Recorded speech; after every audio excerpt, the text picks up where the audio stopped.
ಯಾವುದೇ ಪರಿಶಿಷ್ಟ ಜಾತಿ ಪರಿಶಿಷ್ಟ ವರ್ಗದವರು ಹಿತಾಸಕ್ತಿಯನ್ನು ಕಾಯ್ತಕ್ಕಂಥದ್ರಲ್ಲಿ ವಿಫಲರಾಗ್ತಾ ಇರ್ತಕ್ಕಂಥದ್ದನ್ನು ಕೇಳಿ ನೋಡಿದ್ದೇವೆ. ನಾನು ಮಾನ್ಯ ಶ್ರೀರಾಮುಲು ಅವರಿಗೆ ನೇರವಾದ ಪ್ರಶ್ನೆಯನ್ನು ಹಾಕ್ತೇನೆ.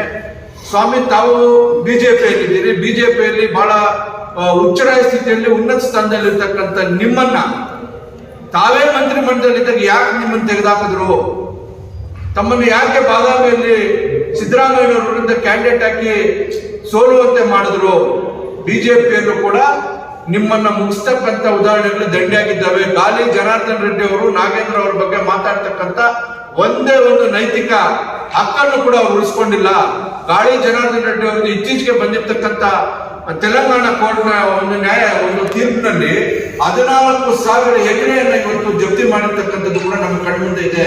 ನೀವು ನಾಗೇಂದ್ರ ಅವರನ್ನ ಟಾರ್ಗೆಟ್ ಮಾಡೋದನ್ನ ಬಿಡಬೇಕು.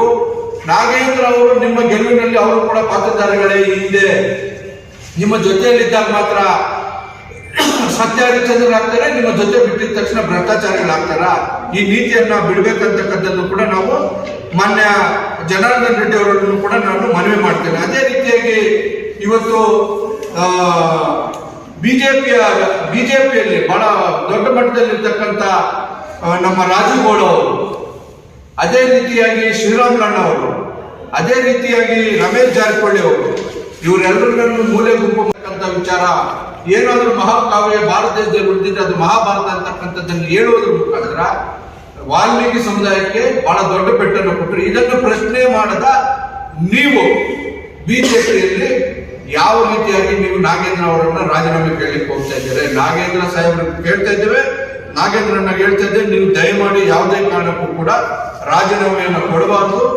ನೀವು ಅಪರಾಧಿ ಅಂತ ಏನಾದರೂ ನ್ಯಾಯಾಲಯ ಪರಿಗಣನೆ ಮಾಡಿದಾದ್ಮೇಲೆ ನ್ಯಾಯಾಲಯ ಏನ್ ಕಾಳಜಿ ಇದ್ರೆ, ವಾಲ್ಮೀಕಿ ಸಮುದಾಯದ ಮೇಲೆ ನಿಮಗೆ ಮನಸ್ಸಿದ್ರೆ ದಯಮಾಡಿ ನೀವು ಕೊಟ್ಟಿರ್ತಕ್ಕಂಥ ಮಾತನ್ನ ನೆರವೇರಿಸಬೇಕು. ಬಿಜೆಪಿಯವರು ಮೊದಲು ಅದನ್ನ ನೆರವೇರಿಸಿ ಆಮೇಲೆ ನಮ್ಮ ಸುದ್ದಿಗೆ ಬರಬೇಕು.